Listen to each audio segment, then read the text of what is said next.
Многие люди мечтают переехать в Израиль жить. Ну или хотя бы приехать и поработать, подзаработать, поднакопить денежек, потому что здесь очень приличные зарплаты. Но если ты будешь жить один в квартире, снимать квартиру, то денег у тебя, считай, что и не останется. Поэтому многие задумываются об общежитии. Но как выглядит это общежитие? Если вспомнить наши студенческие общежития, то просто страшно туда ехать. Грязь, мусор, постоянно ночью какая-то музыка гремит. Поэтому сегодня я хочу на примере своего общежития просто сделать такой шоурум, пройтись и показать, в каких условиях живут те, кто работают в сфере обслуживания в городе Эйлат.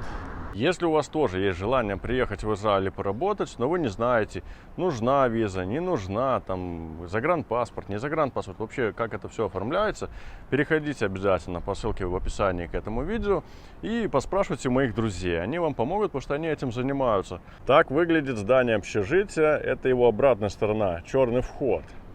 Имеется 4 этажа, 1, 2, 3 и 4 там под землей.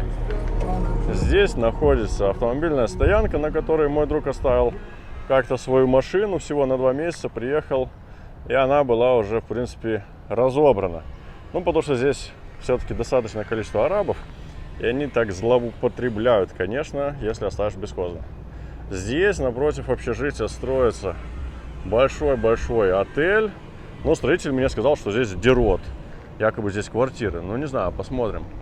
Это магазин «Гурман». Все, кто проживает в общежитии, его прекрасно знают. Здесь у меня за спиной находится русский магазин «Гурман». Здесь есть всякие продукты из Украины, Беларуси, России. В общем, все русскоговорящее, да, такое, то, к чему мы привыкли. Поэтому, ну, правда, цены здесь большие, но очень удобно.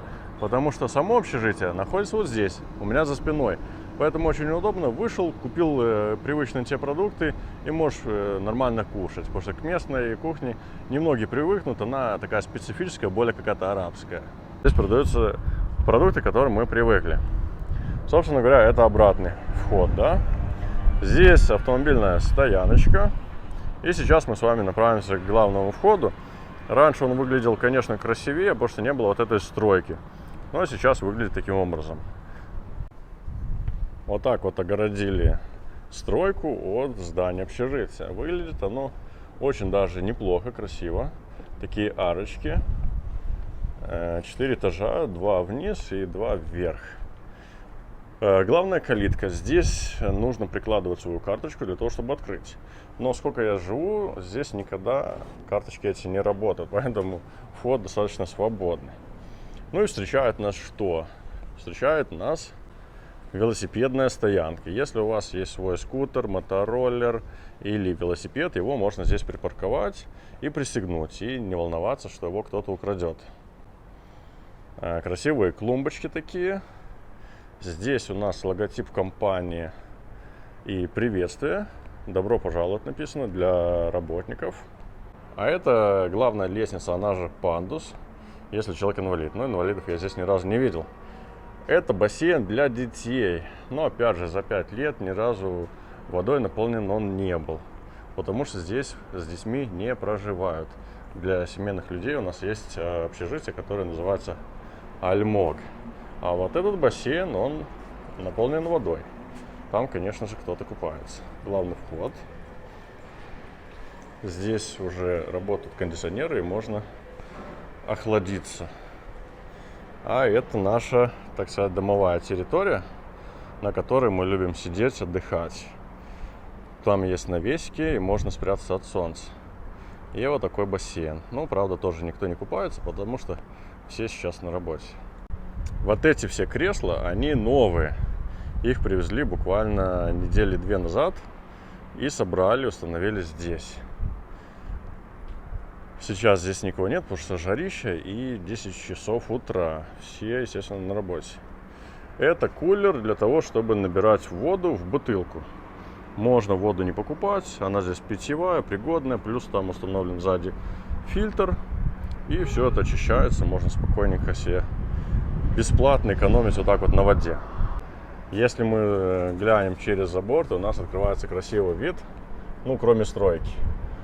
Там это город Акаба. Иорданский город и Иорданские горы. Но здесь стоянка, которая работает круглосуточно тоже, поэтому она нас спасает. Если в шаббат магазины не работают, мы все идем туда и закупаемся. Вот такой навесик. И здесь, как я уже сказал, можно сидеть, отдыхать. Очень красиво. Ну вот здесь, на втором этаже, находится моя комната. Сейчас мы туда и направимся. Покажу вам, как у нас здесь все устроено. Красивый мостик. Проходим через лобби. Здесь тоже все красиво. Здесь клумбочки, диванчики кожаные. Здесь у нас такая кошечка красивая спит. Она все время здесь, все время на этом диване. Ее все любят, ее никто не трогает, ну, имеется в виду в плохом смысле. Но ее можно спокойненько погладить, она такая очень хорошенькая. Вот какая мысочек. Но она не любит мяукать, поэтому ничего вам привет не скажет. Но вы можете ей поставить лайк за то, что она такая хорошая. Так у нас выглядят лифты. 2 штуки и надпись, что курить запрещено. Выбираем. Вот у нас, в принципе, -1. Это лобби. У нас 2-й этаж. И зеркало есть. Есть зеркало, в которое можно посмотреться, но там ничего интересного. Там просто ваш любезный слуга Виктор. Выходим из лифта и попадаем в такое тоже прекрасное лобби. Здесь у нас зеленые цветочки, фотографии с разных отелей. У нас сеть отелей, поэтому здесь есть фотографии с каждого отеля для работников. Здесь уголок для того, чтобы выбрасывать мусор. Вот здесь такие контейнеры. Ну и, соответственно, лестница еще на этаж выше и на этаж ниже. А это все комнаты, в которых проживают, естественно, работники. Но мне хочется показать, как устроено само здание. Оно, вот видите, устроено в форме колодца. Здесь у нас выход на улицу, да, как бы нету крыши. И вон там, вон, этажи идут вниз, под землю. Конечно, в самом низу жить это не очень прекрасно, потому что в самом нижнем этаже нету окон.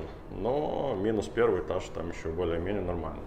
И вот это все жилые комнаты. Вообще это бывший отель, очень старый, который переделали вот в общежитие для работников. Это магазин Гурман, как мы уже с вами видели. Наша с вами известная строечка. Я вам ее показывал, когда мы сюда шли. И, кстати, посмотрите, насколько здесь много установлено строительных лесов. Все говорит о том, что денег здесь в стране хватает. Ни на чем не экономят. Ну а теперь я предлагаю пройтись к себе в комнату и показать, что в каких условиях живут, да? Я, естественно, никого не предупреждал, что я буду вести съемку. Поэтому просто в неподготовленную комнату зайдем и посмотрим.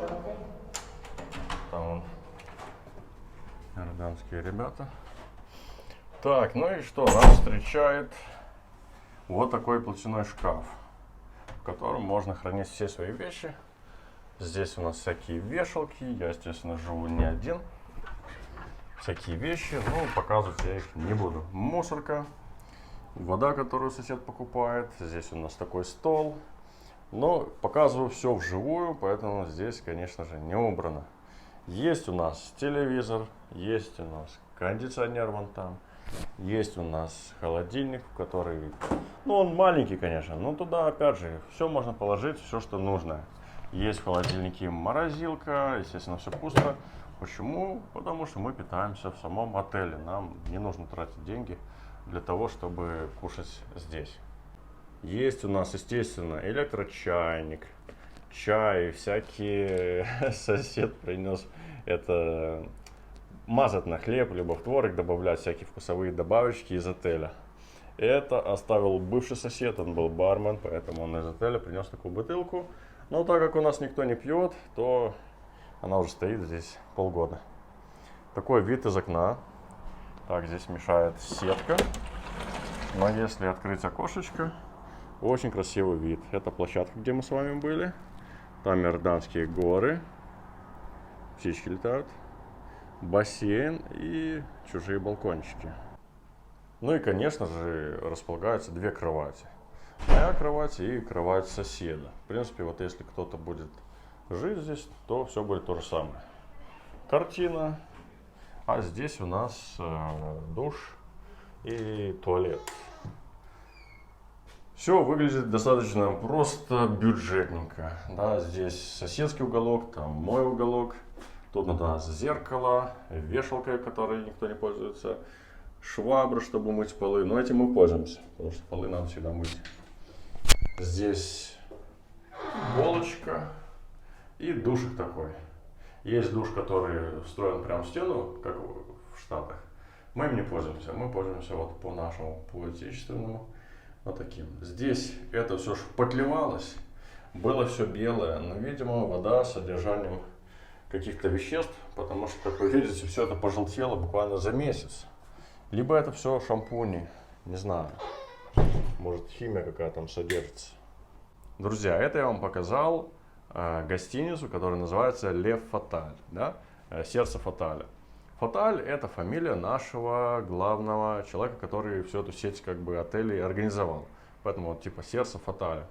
Также у нас есть еще общежитие Альмок. Ну а если вы будете работать в сети отелей Изратель, то там будет свое общежитие, называется Бейт Изратель.